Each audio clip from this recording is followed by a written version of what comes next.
sees Venezuelan leader Nicolas Maduro and his wife have faced court, entering not guilty pleas. Our correspondent Rachel Clayton was there in the courtroom and joins us live. Rachel, you were there inside the courtroom where all this action was taking place as Nicolas Maduro and his wife appeared just a few short hours ago. What happened? Morning, Liv. That's right. I was on the 26th floor of the courthouse behind me. It was an incredibly tense environment. It was packed full of the public, the press, and dozens of DEA agents, drug enforcement agents. There were 2 overflow rooms that were allocated just for the DEA agents that wanted to watch the arraignment of Nicolas Maduro and his wife, Cilia Flores. They were taken here to this courtroom in Lower Manhattan this morning, just after 8 a.m. local time, from a detainment centre in Brooklyn. They were transported here via helicopter. When they walked in, they were wearing matching long sleeve orange tops and then had dark blue t-shirts and dark blue pants on as well. Mr. Maduro's ankles were also shackled as he walked in. When he did walk in, he looked towards the press pack and the public and nodded and said Happy New Year 3 times before sitting down with his lawyer.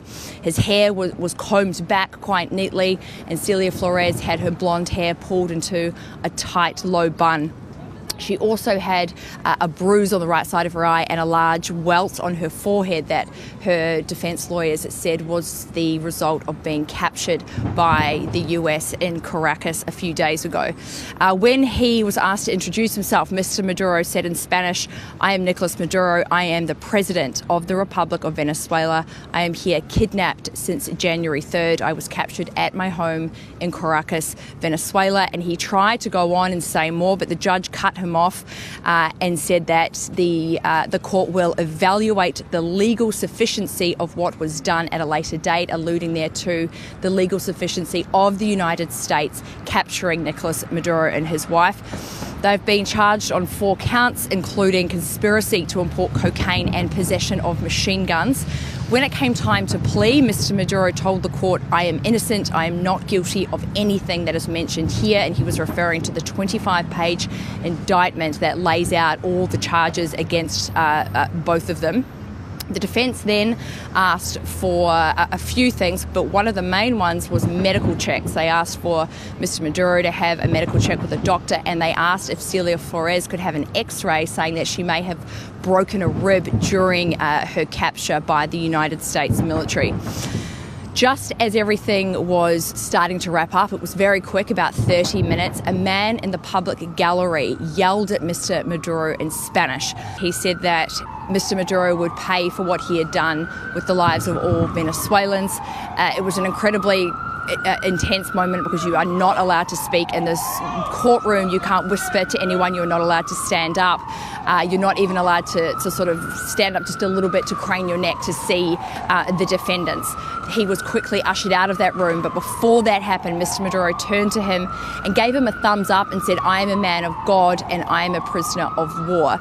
After that, they were officially taken away from the courtroom, and that man was kicked out very quickly.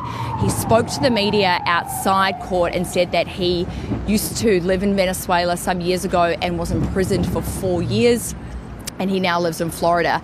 Outside court, we've also seen clashes of protesters today. They started showing up just before sunrise this morning.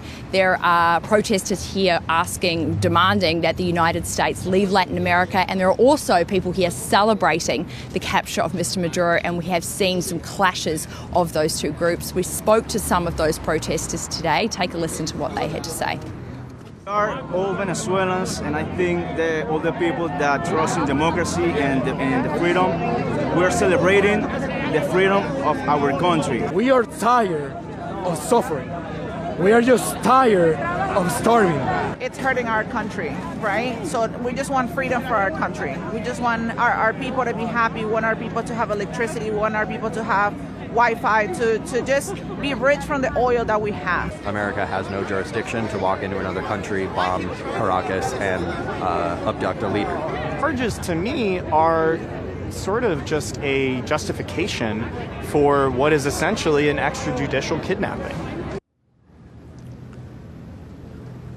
The defence attorney for Mr. Maduro, Barry Pollack, also said that he will be filing quite a few motions on the legality of the military abduction, and we will see both Cilia Flores and Nicolas Maduro back in court in 60 days' time on March 17th.